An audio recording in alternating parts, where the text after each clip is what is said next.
Hola amigos de la Rueda del Misterio. De nuevo, el tema OVNI, el tema de las abducciones o del contacto. Ni contacto, yo no sé si en tercera, en cuarta o en quinta fase. La verdad es que yo siempre me pierdo. Y queremos dar las gracias, como siempre, como hemos hablado anteriormente, pues con uno de los protagonistas que yo creo que más entiende del tema OVNI también, del tema de misterio. Él es Carlos Alberto Yurchuk. Carlos, bienvenido de nuevo a la Rueda del Misterio. ¿Qué tal, Miguel? Como siempre, un enorme placer estar nuevamente compartiendo un rato contigo, hablando sobre estos temas que tanto nos agradan, tanto nos interesan. ¿Por qué no nos localiza y nos vas contando la historia de Oscar y entre medios, como tú bien nos has cedido, vamos escuchando también la voz de Oscar, si te parece? Es muy probable que muchos de los oyentes de este podcast hayan por lo menos escuchado hablar o hayan visto inclusive la película Testigo de Otro Mundo, que hace unos meses atrás la presentaron en España. Es una película filmada por Alan Spiegelman, un director argentino, donde se muestra quizás la faceta humana de este caso, cómo afectó al testigo o cómo cambió al testigo desde un punto de vista humano este caso. Es realmente una película altamente recomendable para ver. Si no la han visto, creo que ahora se puede descargar on demand por algunas plataformas. La página oficial de la película es testigodeotromundo.com, testigodeotromundo.com. Ahí pueden encontrar los enlaces para alquilar la película por internet. Pero ¿qué ocurre? Como muestra solamente una faceta, porque no alcanzaría el tiempo de una película para mostrar la complejidad y las derivaciones de este caso, uno se queda solamente con una parte. Por ahí no se muestra en la película, porque no es la intención de la película, el caso en sí, cómo nació este caso. Entonces la idea de esta tertulia es un poco hablar del caso en sí. Y después vamos a mencionar al final las derivaciones que tuvo en el aspecto humano. La parte humana que yo creo que es tan interesante o tan importante como el caso. Evidentemente el caso es impactante de esta persona, pero la derivación humana también. Y el caso, como tú bien dices, impactante, interesantísimo. Y bueno, y este hombre lo cuenta y lo vive después de muchos años que le ha pasado. Vamos a ubicarnos en una ciudad de Argentina llamada Venado Tuerto. Venado Tuerto. Venado Tuerto es una ciudad de la provincia de Santa Fe, esto es en el centro de Argentina.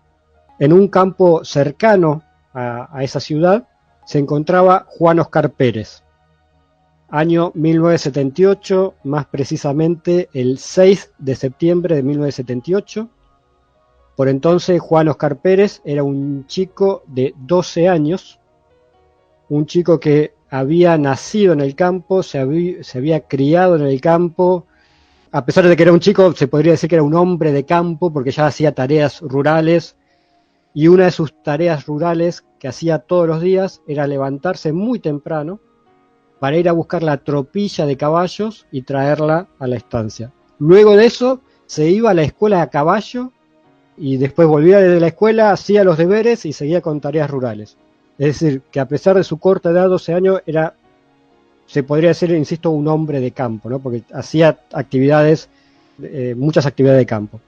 Aquella mañana del 6 de septiembre del 78 había una niebla que, si bien era común en la zona, esa niebla matinal, esta particularmente era más espesa, lo cual ya le llamó la atención a Juan Oscar Pérez. Eso es una de las cosas que llama la atención. Esta persona está acostumbrado, y además él decía que tardaba entre una hora y media, si no recuerdo mal en la historia que cuenta, y que ese día la niebla, aunque era frecuente en esa zona y en esa época, pero ese día era especialmente intensa, muy diferente, él dice también. Ya acá tenemos un pequeño detalle para marcar. Este caso está repleto de pequeños detalles que cada uno de ellos daría pie para charla extensa, porque uno, por ejemplo, ahora mencionamos la niebla. Bueno, es increíble la cantidad de casos que hay en la casuística donde la niebla es un denominador común, ¿no? Un auto que va en la ruta y entra en un banco de niebla, o de pronto aparece un banco de niebla y sucede algo. O sea, la niebla es una constante y reitero, hay muchos elementos en este caso para mencionar. Hay una primera parte del caso que normalmente cuando uno cuenta este caso por una cuestión de tiempo, para resumirlo, no la menciona. La primera parte del caso es que él se adentra primero en la niebla y ve varios objetos revoloteándole por encima de la cabeza. Entonces se asusta el caballo, regresa a la estancia, al casco de la estancia. El padre, cuando lo ve venir, que no sabe lo que pasó, lo reta a Juan Oscar y le dice que regrese a buscar los caballos. Él le quiso explicar que había unas cosas ahí, pero el padre, también hombre de campo, directo, le dijo, bueno, anda a buscar los caballos que los necesitamos. O sea, no había vueltas, digamos, no es como ahora que se negocia con los hijos, bueno, está bien, no, allá era anda a buscar los caballos y anda a buscar los caballos. Entonces regresa, se adentra de nuevo en la niebla y encuentra posado en el campo, casi cercano a una laguna que había en la zona. Él lo denomina al principio una gran casilla blanca. Lo interesante es que la niebla que rodeaba el lugar no tocaba la casilla, no tocaba este objeto, sino que la niebla terminaba unos metros antes. Es decir, que el objeto estaba rodeado de la niebla, pero no tenía la niebla sobre sí, digamos, ¿no? Al lado del objeto él miraba hacia arriba y podía ver el cielo. Otro detalle que a él le llamó mucho la atención, sí, ¿no? Que la niebla se cortase en un punto y el objeto en sí estuviese libre de niebla, pero, ¿no? Absolutamente, él refiere absolutamente todo el objeto, porque bueno, podía decir, pues bueno, la niebla sabemos que muchas veces es abrupta, unas veces, pero él decía que había un hueco entre la niebla y el objeto y que lo que tú dices, en la zona superior él ve el cielo perfectamente. Eso es una de las cosas que llama la atención, porque rodea la niebla al objeto, pero sin tocarlo. Con el tiempo él pudo describir el objeto como el clásico plato volador, que estaba posado sobre 3 esferas o semiesferas de unos 6 metros de altura aproximadamente y un poco más de diámetro. De ese objeto, que era metálico, el típico plato volador metálico que tenía como unas ventanillas arriba, se abre de un costado una puerta y se despliega una escalerilla. Y aparece en la puerta un ser alto, un ser en forma antropomórfica, pero todo cubierto con un traje, inclusive la cabeza, como con una especie de casco o algo en la cabeza, que solamente tenía como un visor, una pequeña ventanilla a la altura de los ojos, digamos, ¿no? Es decir, no se le podía ver ningún tipo de facción al ser.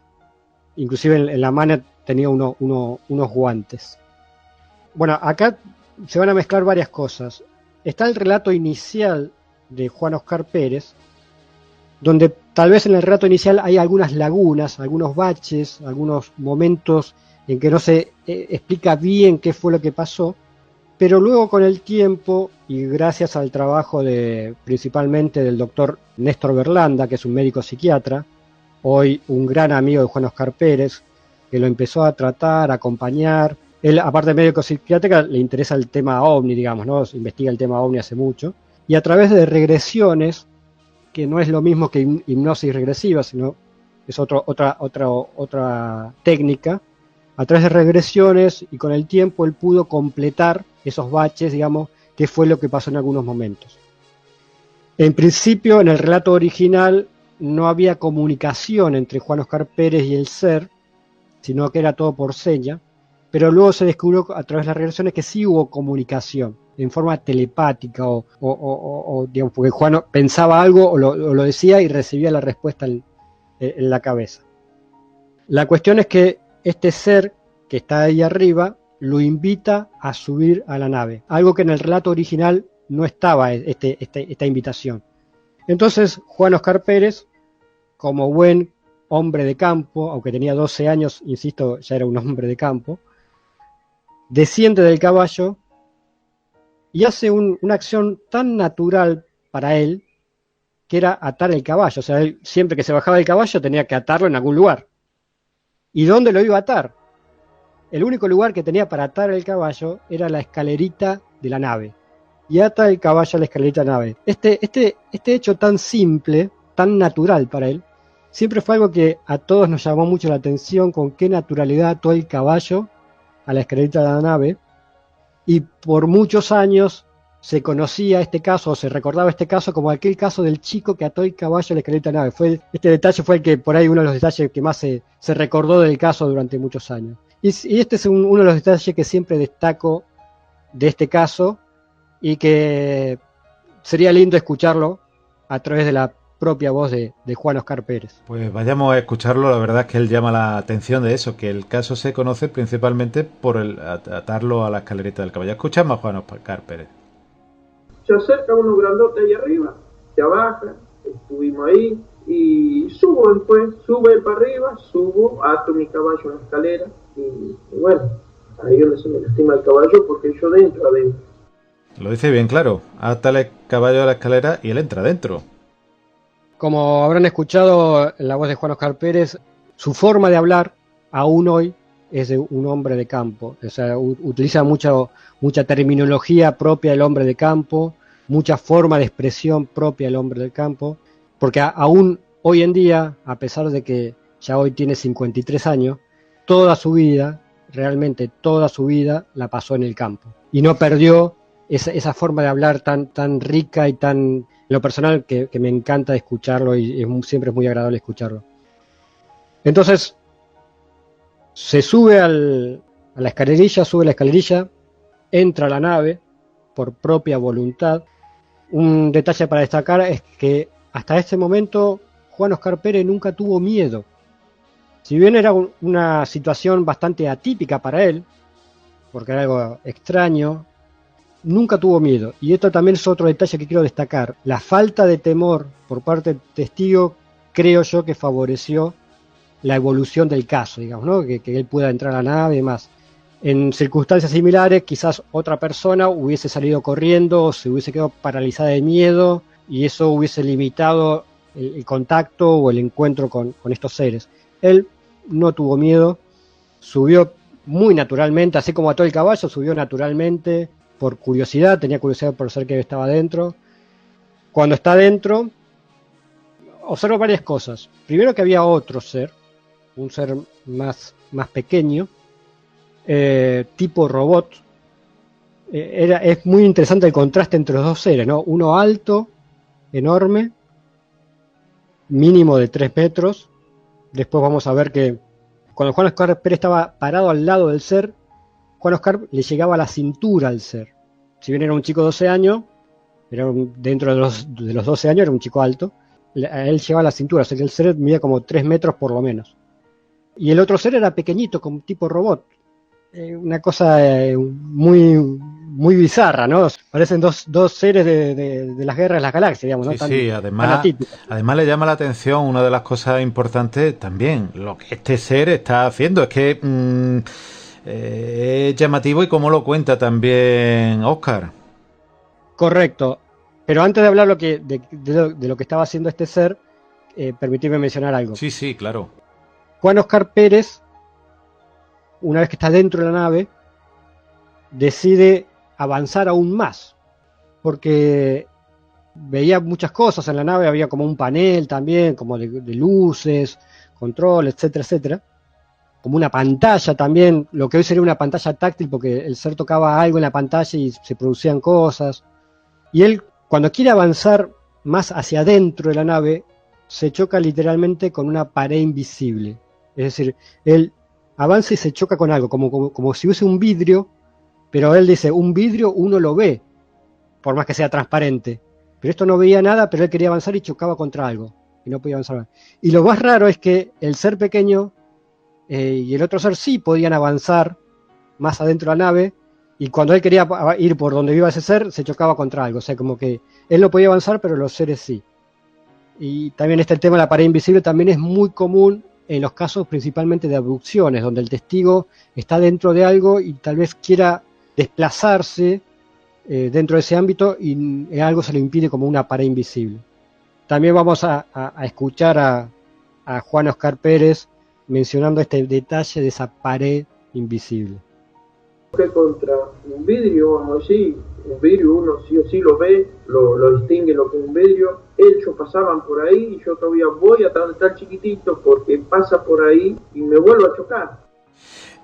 Carlos, parece como las películas de ciencia ficción donde hay meten yo recuerdo de Star Trek, que una de las cárceles eran con unas barreras invisibles que cuando la persona quería salir era imposible con un campo de fuerza.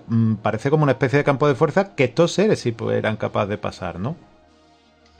Exacto, sí. Este caso, así como se hizo, como comentábamos al principio, la película Testigo de Otro Mundo, donde se muestra la faceta humana del testigo, todo lo que pasa con el testigo en el aspecto humano, este caso también daría para hacer otra película, pero del caso en sí, digamos, ¿no? Porque tiene tantos elementos, inclusive que superan a muchas películas o series de Hollywood, digamos, ¿no?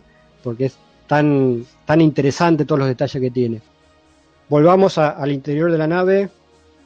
Él veía ese ser pequeño. ¿Y qué estaba haciendo ese ser pequeño? Estaba trabajando sobre una mesada, según Juan Oscar Pérez, y este ser estaba literalmente trozando carne. Juan Oscar Pérez, reitero, hombre de campo, vivió toda su vida en el campo, conocía de faenar animales, conocía de trozar animales, conocía los cortes de los animales, vacas, caballos, etc. Y para él, los trozos de carne que estaban arriba de la mesada eran de un animal grande, podía ser vaca o caballo, algo así. Y este ser está como trozando, cortando esa carne, lo cual automáticamente lo primero que a uno está en el tema se le viene a la mente es los famosos casos de mutilaciones de ganado. Las mutilaciones de ganado, en lo personal, creo que están asociadas directamente con el llamado fenómeno ovni. Y bueno, acá estaríamos viendo como la otra parte de la mutilación que uno no ve, digamos, ¿no? Uno normalmente encuentra en el campo el ganado mutilado, lo asocia por diferentes elementos al tema ovni, pero no sabe realmente qué pasó con ese ganado. Y acá estaríamos viendo esa otra parte, digamos, ¿no? Que el ser trozando la carne, digamos, ¿no? Uno lo escucha ahora y puede sonar tan absurdo, tan bizarro. ¿Cómo va a estar un ser supuestamente que viene de otra estrella o de otro lugar, tecnología avanzada, cortando carne como si fuese un carnicero, digamos, ¿no?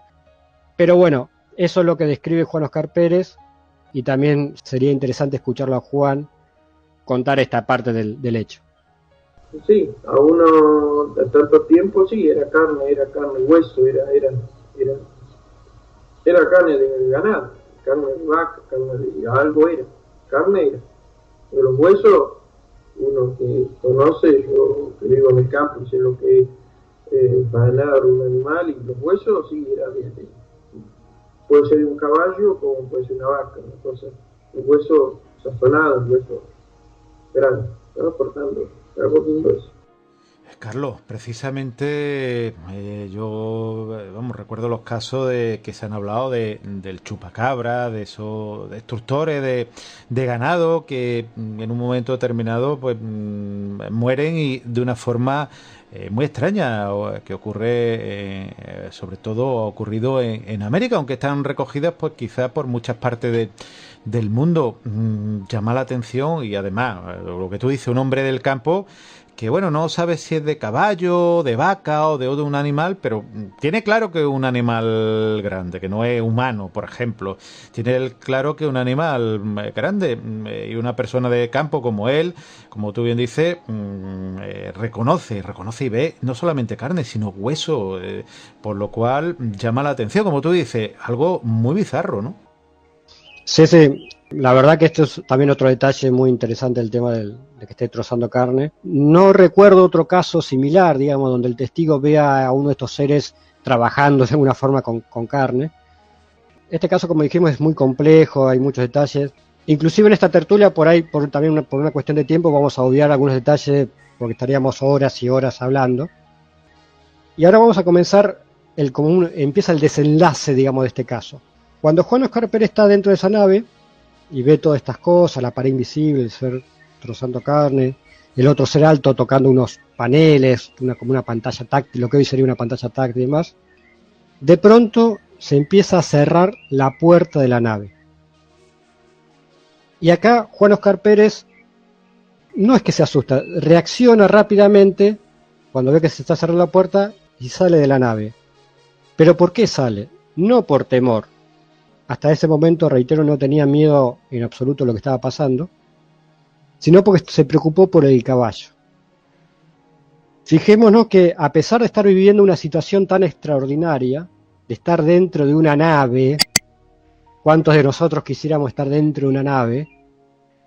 Cuando se empieza a cerrar la puerta, él no se olvida de la realidad, digamos, de que él tiene el caballo atado. Si le pasa algo del caballo, el padre lo mataba, digamos. O sea, no podía lastimarse, pasarle nada al caballo. ¿Cómo le explicaba después al padre que había pasado con el caballo? Así que cuando se empezó a cerrar la puerta, rápidamente se acuerda del caballo, salta literalmente de la nave y desciende para desatar al caballo.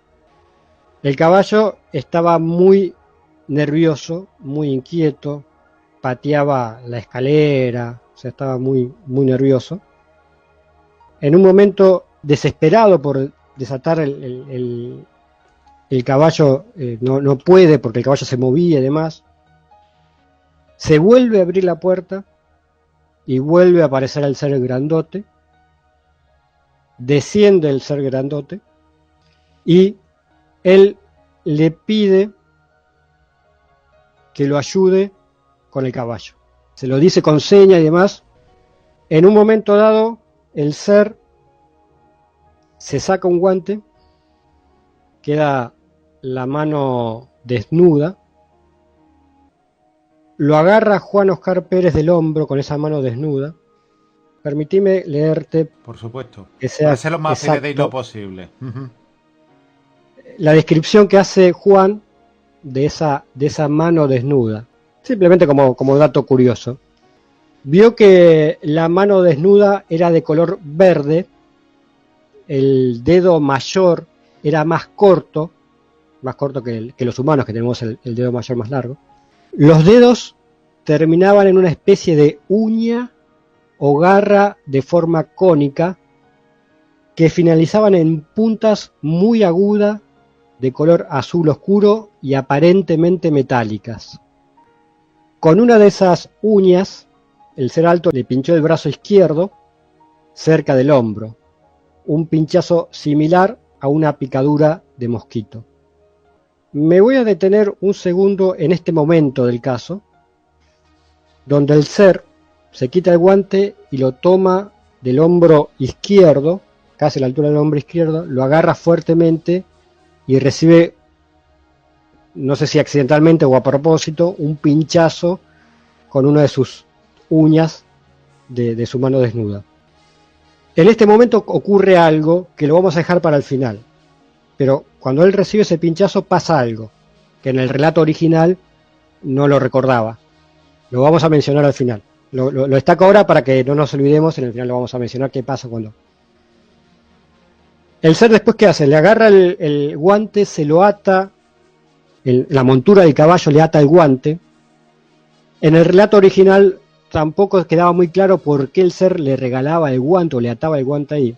Lo que se descubrió después en las regresiones que hizo Néstor Berlanda es que Juan Oscar Pérez quería una prueba o algo para llevarle al padre para que le creyera todo lo que estaba pasando. Entonces aparentemente el ser le deja el guante como prueba para que le lleve al padre de Juan Oscar Pérez, porque Juan Oscar Pérez se lo pidió mentalmente. Todo esto salió en las regresiones, no en el relato original. El ser alto finalmente toma el caballo de las riendas. Imagínate un ser de 3 metros, el caballo lo manejaba como si fuese de juguete. Finalmente le ayuda a desatar el caballo, lo eleva, le ayuda a subir arriba del caballo. Y Juan Oscar Pérez, una vez que está arriba del caballo, sale y regresa para el campo. ¿Se acuerdan que al principio, Juan Oscar Pérez, en la primera entrada a la niebla, vio varias naves? Bueno, esas naves que aparentemente estaban posadas, luego se posaron en el campo, junto a la principal. Cuando Juan está regresando con el caballo, aparecen esas dos naves, que eran similares a la cual él entró. Se van acercando a Juan. De ambas naves se desprenden como dos pequeños artefactos más pequeños. Esos dos artefactos se unen, formando una pequeña sonda, o vamos a darle el nombre que uno quiera, Y esa pequeña sonda, esa pequeñita nave, como de una pelota de fútbol, quizás un poquito más grande, se acerca a Juan, mientras él iba al galope con el caballo, se acerca y el guante, como si fuese un imán, queda pegado a esa nave más pequeña y se regresa. Es como que al principio el ser grande le regaló el guante para que se lo lleve al padre como prueba, pero después las otras naves como que dijeron no le podemos dejar nada, así que fueron y le quitaron el guante a la fuerza, digamos, ¿no? Esta parte del relato también la vamos a escuchar un poquito de los labios o de la boca de Juan Oscar Pérez. Yo no quería dispararme en ese momento, pero cuando sale el caballo, entra de vuelta en la neblina en ese momento, sabe que veo pasar otra nave, ¿no? Yo lo veo pasar. Miro, sí, pasó una. Y otra que venía de otro lado, remontando. En ese momento yo digo, la nave que estaba abajo no puede ser. Porque todavía estaba en el lugar. Yo en ese momento vi 3 naves del mismo tamaño, 3, y se dispara el caballo. Cuando esas naves me pasó una, pero al ras, fuerte, me asusté, me agaché del caballo y me prendí y lo dejé que dispara. Y después, como estaba lejos, racioné. Llega a pisar una cueva, llega a rodar, y el guante de un lado pesado, me marcaba por un lado para otro, pegaba sobre el caballo, estaba como suelto, así que sostenía una cosa y bueno, lo que quería era irme, llegar. Bueno, yo llego a la estancia, llegando a la estancia sobre más o menos unos 300 metros antes de llegar a la estancia, yo lo veía entre medio de la neblina que se acercan las 2 naves cerquita y largan algo más chico, ¿no? Y se pegan entre sí. Ese me pasó 3-4 veces, muy fuerte, amigo, muy fuerte, pegado acá a la espalda, muy fuerte, fue muy ahí. Oscar, pasa miedo porque claro, él va al galope, pierde el guante, la esfera le pasan, como parecen la película de los pájaros de Hitchcock, que en un momento determinado un ave te va atacando y bueno, la verdad es que él en la soledad de esa pampa, la verdad es que tuvo que ser algo terrible, ¿no? Sí, en ese momento es cuando Juan empieza a tener miedo. Hasta ese momento, si bien la situación era extraña, atípica, normal, pero Juan nunca tuvo miedo. Pero a partir de ese momento Juan empieza a tener miedo, en esa persecución. También un detalle, ¿no? Entre tantos. Juan se sigue preocupando por el caballo. A pesar de que está viviendo una situación extraordinaria, él se preocupa por las cosas ordinarias o comunes de día a día. O sea, él se preocupa por el caballo, que no pisase algún pozo o algo así y que rodara. Él está preocupado en esa situación tan compleja, está preocupado por su caballo y que no le pasase nada. Un detalle con respecto al guante, que también se descubrió en las regresiones. El guante era muy pesado, 3-4 kilos calcula hoy Juan. Si uno lo quería doblar, digamos, si él agarraba el guante y lo quería doblar por fuera, los dedos y demás, no, era muy rígido el guante. Sin embargo, él en algún momento mete la mano dentro del guante, y dentro del guante era como gelatinoso, como una gran gelatina. Y ahí sí, cuando tenía el guante en la mano, él podía manipular el guante normalmente, desde adentro, digamos, pero desde afuera no lo podía manejar. Un detalle así curioso que salió en la regresión. Juan, luego de que le quitan el guante, entra a las corridas a la estancia, asustado, bueno. Y hay un último detalle del caso, que es que la hermana, creo que le dice, o uno de los hermanos le dice, lo reta porque había tardado tanto. Para Juan, todo esto suceso ocurrió, habrán sido 5 o 10 minutos, o sea, fue muy rápido, o sea, llegar, subir a la nave, bajar casi al instante, desatar al caballo y volver, fue muy rápido todo. Pero el hermano le reclama que habían pasado como 40 minutos, como 1 hora. Entonces hay como una discrepancia en el tiempo que describe Juan y que pasó realmente según el hermano, digamos, ¿no? Hay un tiempo perdido, como decimos en el tema ovni. Ese tiempo es perdido, después en las regresiones se descubrió qué fue lo que pasó, que después vamos a contar. Pero primero vamos a escuchar de la voz de Juan cuando le recrimina que haya tardado tanto en ir a buscar los caballos. Y mi hermano que estuvo en la tranquera, para mí fue un ratito, para mí fue ir y volver. Y mi hermano dice, estuviste, no sé, 40 minutos, más de media hora, ¿cómo va a volver tan tarde? Luego de esto comienza todo un peregrinar en la vida de Juan Oscar Pérez, porque él queda muy traumatizado con lo que vivió. Los años posteriores a este caso, para él fueron muy traumáticos. Se juntaron un par de cosas. Primero, que él no dejó de ver luces. Si bien este fue el principal encuentro que tuvo con el fenómeno ovni, quizás el más importante, pero después siguió viendo luces, le siguió pasando encuentros con luces y diferentes hechos, y también se juntó el hecho de que, bueno, la gente por ahí no le creía, inclusive los familiares, la gente cercana no le creía a él, su historia, casi que a veces como que se burlaban. Entonces él empezó a peregrinar, a trabajar en diferentes campos de diferentes puntos de Argentina, principalmente huyendo de esas luces, digamos, ¿no? Porque él iba a trabajar a un campo y tarde o temprano le aparecían luces en el campo donde él trabajaba. Entonces se iba a ese campo simplemente para huir de esas luces, digamos, ¿no? Iba a otro campo, inclusive de otras provincias de Argentina, trabajó en la provincia de Buenos Aires, en la provincia de San Luis, y también le pasaba lo mismo. Inclusive uno de los tantos encuentros que tuvo con luces fue una noche que también estaba cazando de noche y se perdió, a pesar de que él es una persona que se ubica muy fácilmente en los diferentes lugares que va. Pero bueno, estaba cazando en un monte, se perdió, no encontraba cómo regresar.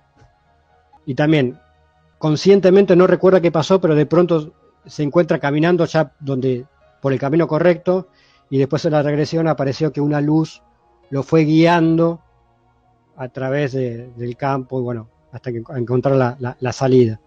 Entonces, como él tuvo que huir de estas luces, él se alejó también de su familia, él, por ejemplo, él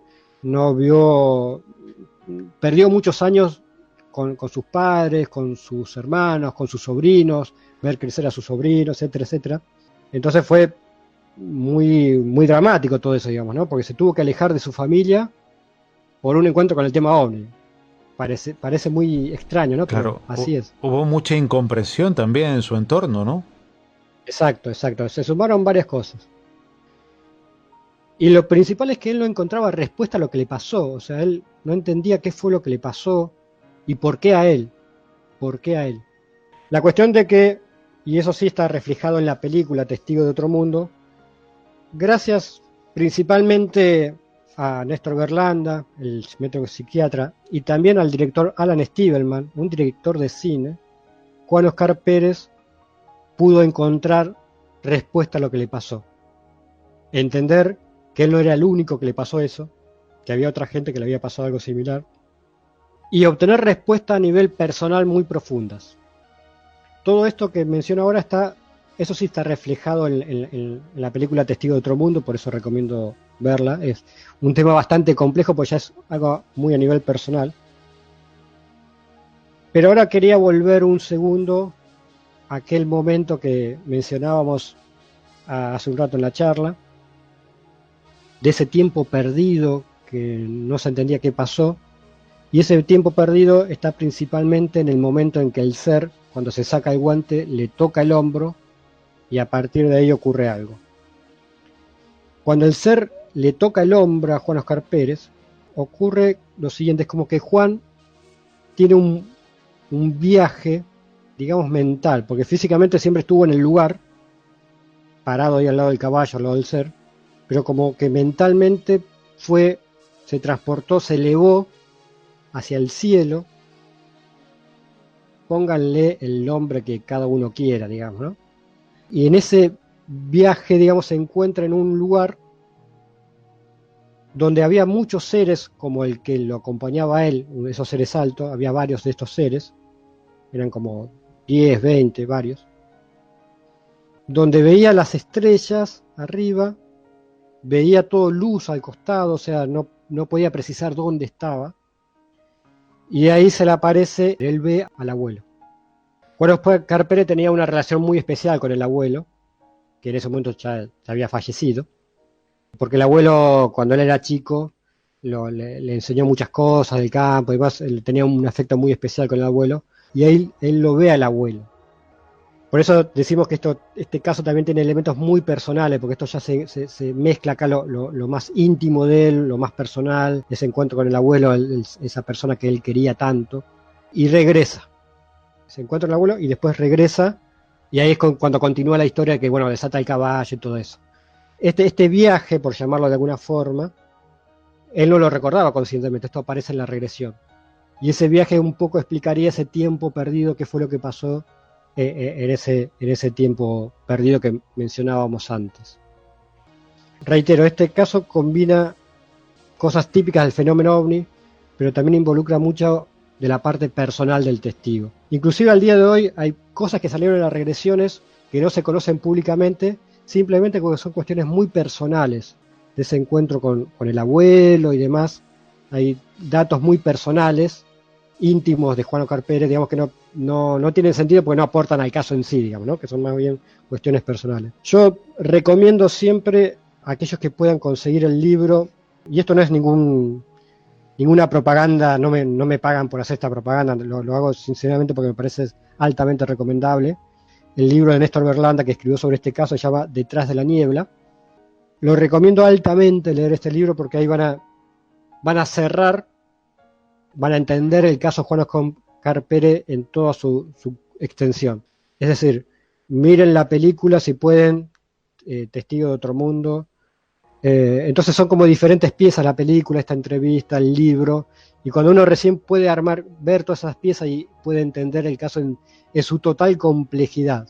Por eso es un caso totalmente extraordinario y reitero, es uno de los casos más importantes de Argentina, para mí entre los 5 principales casos de Argentina. Entre otras cosas que me olvidé de mencionar, de las tantas que hay para mencionar de este caso, Juan Oscar Pérez a partir de este caso además empezó a tener sueños premonitorios. Particularmente cuando dormía del lado izquierdo, que fue del lado donde lo pincharon, donde lo agarró este ser. Cuando él dormía de ese lado, aún hoy, cuando él duerme de ese lado, a veces sueña cosas. Sueños premonitorios que a tal persona le va a pasar algo, o que va a ocurrir tal cosa, o sueños que todavía de cosas que todavía no pasaron, digamos, ¿no? Sueños hacia el futuro. Y eso también era algo que a él lo angustiaba mucho, ¿no? Porque por ahí soñaba que a tal persona le iba a pasar algo, que iba a pasar un accidente en la ruta donde él vivía, y después pasaba, digamos, y él no podía hacer nada. Y eso también lo angustiaba mucho. Hoy en día, al entender mucho más todo lo que le pasó, si bien sigue teniendo esos sueños, cada tanto no le preocupan, digamos, ¿no? O sea, ya lo asume como algo más natural. Al descubrir que hay otra gente, él descubrió que otra gente también le pasaba lo mismo. En la película se menciona un viaje a Paraguay, él viaja a Paraguay porque él tiene ancestros guaraníes, entonces fue a Paraguay a ver sus ancestros, también por el tema de su abuelo, bueno, todo eso también se refleja en la película, por eso es tan complejo y tan increíble este caso que iríamos por las ramas con cada detalle. Carlos, como siempre te digo muchísimas gracias por tus aportaciones, muchísimas gracias por cedernos esos audios, y bueno, y tu sapiencia, que de verdad que me quito el sombrero con todo lo que sabes, con tus investigaciones. Habrá oyentes que estarán en acuerdo o en desacuerdo, pero la investigación está ahí, el trabajo está ahí, y yo quiero reconocértelo y darte las gracias por querer compartirlo con nosotros. De verdad, muchísimas gracias y un fuerte abrazo. Abrazo grande desde Argentina.